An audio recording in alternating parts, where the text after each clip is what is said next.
Welcome to part 3 in the series of making a stick vase. At the end of part 2, I had laminated the sticks into two pieces and had sanded them so that the top and bottom surfaces were flat and parallel. Now I put the two pieces in the clamps and secure them, having checked the ends to ensure that I have the lines together and the two arrows pointing up.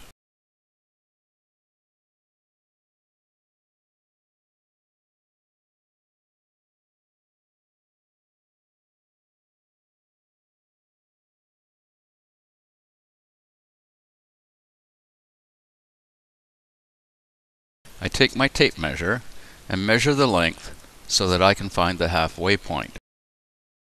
This usually falls near the point where the two pieces have come together.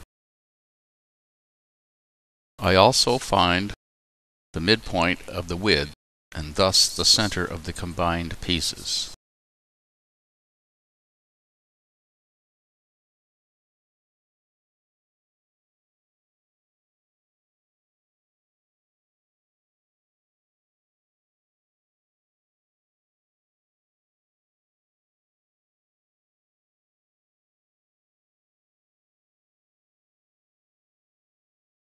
I take my bar compass and lay out the largest diameter circle possible within the confines of the surface area.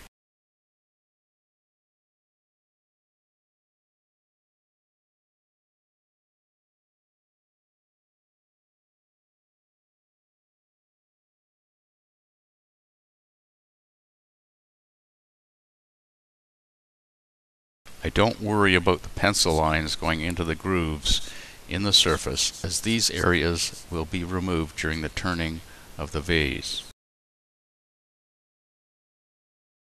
I make sure that the line is very clear, as this will be my first cutting line when I take it to the bandsaw.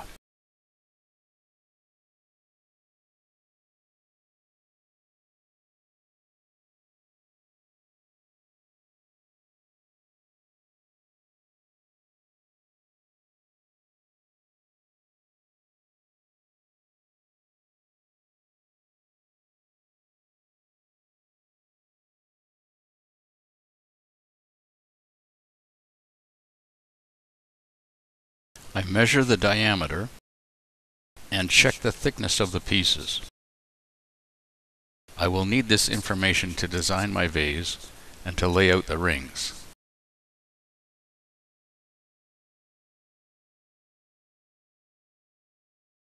I make a note of this on a scrap of paper so that I will remember it.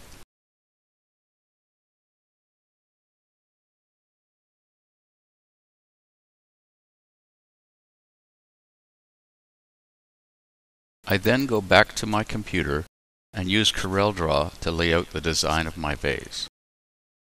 For this piece, I have decided that I would like to have a subtle reverse curve. I always make a drawing of what I want because this helps to fix the ideal result in my mind. My wood here is 1 5/16 of an inch thick, and the diameter is 8.5 inches. First, I set up guidelines, and then I draw my lines and I snap them to the guidelines. This makes my drawing very accurate. I lay out a series of parallel lines that are 1 5/16 inches apart. Each of these lines above the baseline represents the top of a ring. This vase will be 5 rings tall. The vertical lines represent the start and end points of each of the angles for the cuts to make my rings. In order to achieve the reverse curve, I have laid out the vertical lines in such a way to reflect this. Here is a close-up of the top of the drawing showing the measurements I have selected. The first 4 measurements get incrementally larger, but the 5th measurement is smaller. This is where the reverse curve takes place. The last measurement is the radius for the bottom of the vase. Next, I draw lines from the intersecting points of the vertical and horizontal lines starting in the upper left corner and proceed to the bottom line and then back up again. These lines in each horizontal bar represent a cross-section of each ring. Here is a detail of the bottom of the vase drawing. The 1 1/4 inch measurement is the radius of the base of the vase. The 1 inch measurement is the radius of the inset that I will create for the chuck. The jaws on my chuck will go down to a radius just under 1 inch. I have to ensure that the bottom of my vase can accommodate a radius that will suit the chuck. When I make the drawing for the vase, I also make a drawing for the angles that I have to set the bandsaw at to cut the various rings. I do this by selecting my drawing and temporarily cutting it out. With the drawing missing, I draw a box encompassing 1 ring. I add the vertical lines for each of my measurements. Next, I draw a line from the top left corner to the bottom right of each of the small boxes. These lines snap to the guidelines, ensuring a precise angle. I select the boxes and the angles and flip them 90 degrees and move them to the left edge of the page. Then I paste my vase back into its original position. I print out the page and use a sharp blade and a ruler to cut the angle setting from the drawing. The nice thing about using Corel Draw is that the bottom line here is exactly parallel to the bottom of the page. I use this to advantage when I am setting up the bandsaw. After the drawing is printed, I sketch a half cross-section of the intended vase within the confines of the cross-sections of the rings. I have used Corel Draw, but any drawing program can be used for this as long as the printed drawing is a full size and accurate image.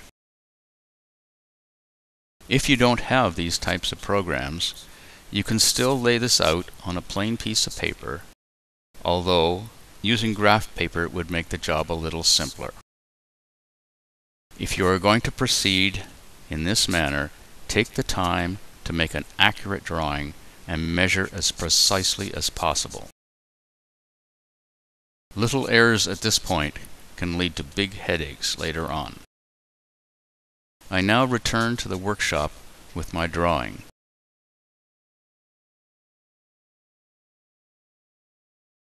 I draw a line from the circumference to the center of the circle that I drew earlier on the wood surface.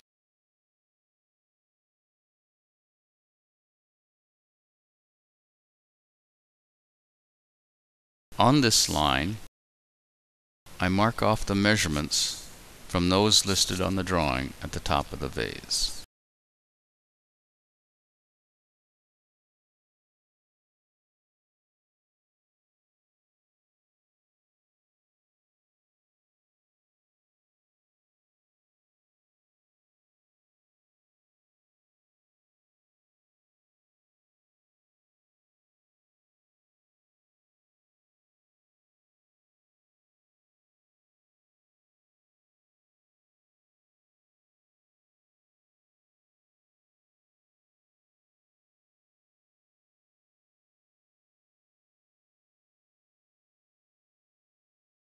Note that the marks on the wood are at 1/2 inch, 9/16 of an inch, 5/8 of an inch, and 11/16 of an inch. The last 5/8 of an inch measure is not marked on the wood. The point between the 11/16 inch and the 5/8 inch represents the rim of the center ring. Marking the final 5/8 inch on the wood surface would mislead me into thinking that there was another ring to cut. Next, I set the radius on my bar compass to the first mark and draw a concentric circle inside the outer circle. I do this for each of the marks I have made on the wood.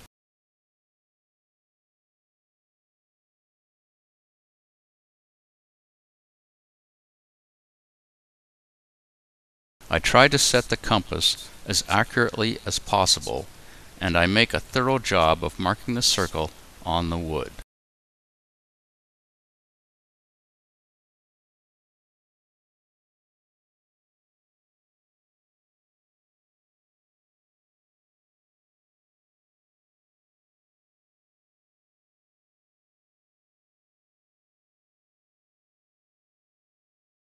I find that a softer lead in the compass makes for a darker line. I must be careful when handling the pieces that I don't inadvertently erase the lines with my hands.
I now number the rings, one number on each side of the unglued joint.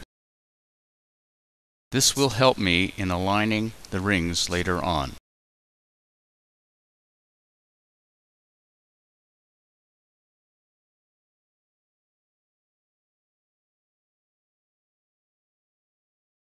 I draw a line from one edge of the wood to the other through the center of the circles. This line will help me align the two halves of the center ring and also aid in ensuring that the rings are flat when I run them through the sander later on. I am careful not to put a pencil line into the grooves in the wood. If I am not careful, these pencil lines could show up in the final piece. I unclamp the pieces and transfer the pencil line to the back of each piece. These lines are for the same purpose as the one on the top surface.